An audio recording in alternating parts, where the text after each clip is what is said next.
Ang tinalak weaving tradition ng mga Tiboli sa South Cotabato mula sa pangunahing material na abaka. Nabubuo nila ang napakamalikhaing obra na mula pa sa kanilang mga ninuno. Tanging kababaihan lamang ang gumagawa ng pagkahabi ng tradisyonal na tela.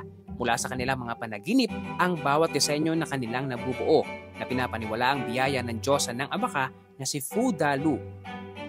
Ang tradisyonal na tinalak ay binubuo ng tatlong kulay.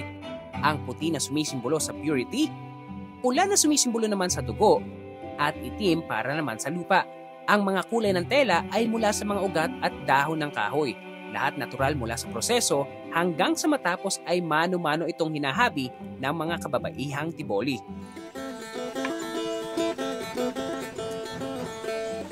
Ipinagdiriwang ang Tinalak Festival taon-taon every second week ng July. Ito ay pagdiriwang ng mayamang kultura ng probinsya ng South Cotabato.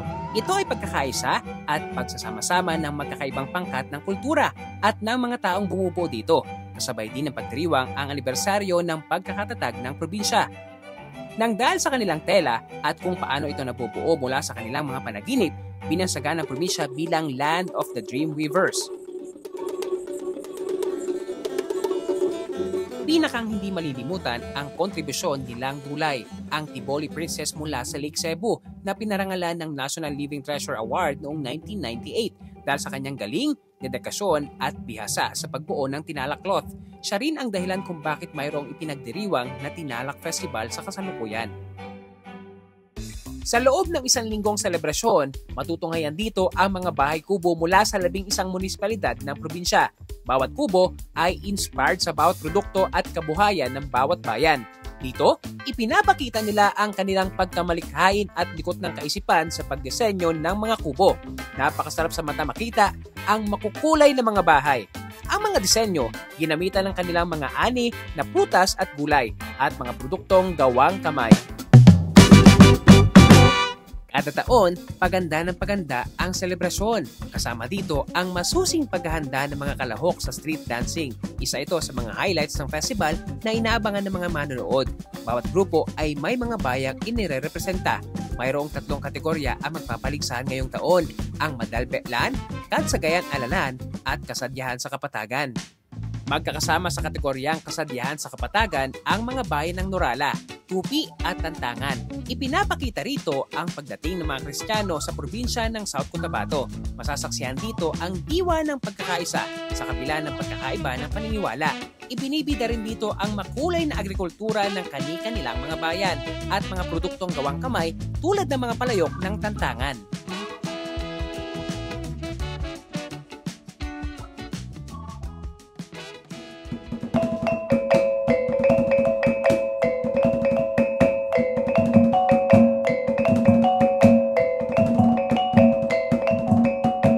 Sa kategorya naman ng Kadsagayan Alalan ay magkakasama ang mga bayan ng Santo Niño at Coronadal. Dito kanilang ipinapakita ang mayamang kultura at malaking kontribusyon ng mga Muslim sa rehiyon. Mula sa makukulay na kasuotan at mga detalye ng kanilang galaw at sayaw, maiintindihan mo ang mga kwento at pinanggalingan ng mayamang kultura ng mga Muslim.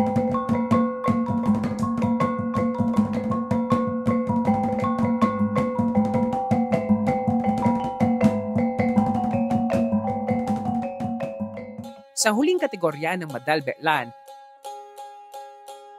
nagsama-sama ang mga bayan ng Sorala, Lake Cebu, Tiboli at Coronadal City. Hango ang mga kwento, sayaw at kasuotan sa mga tribo ng Tiboli at Blaan. Matutunghayan dito ang mga natatangi, kakaibang tradisyon at kultura ng nakaraan. Suot ang mga tradisyonal na damit ng Tiboli, kanilang ipinapakita ang mga sayaw na hanggang ngayon ay patuloy na ginagamit, isinasagawa at ipinapasa sa makabagong henerasyon.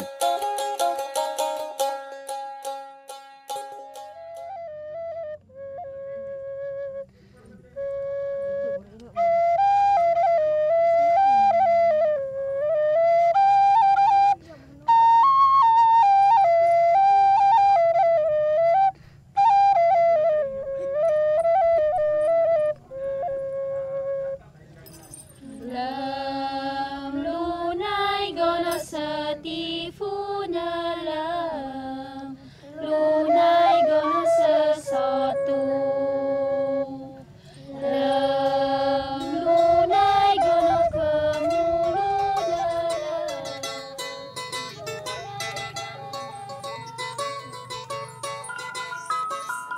Ang isang pagdiriwang tulad ng Tinalak Festival ay hindi lang basta ipinagdiriwang upang makapagpasaya ng mga tao. Ito ay selebrasyon ng pagkakaisa at pagkakaintindihan sa kabila ng pagkakaiba ng mga paniniwala. Bilang isang turista o dayo sa kanilang lugar, mas naintindihan ko ang diwa ng selebrasyon. May mas malalim ito na pinanggagalingan, may mas kapaki-pakinabang itong pupuntahan, at resulta na lahat sa probinsya ay makikinabang. This is Juan, and that's a story.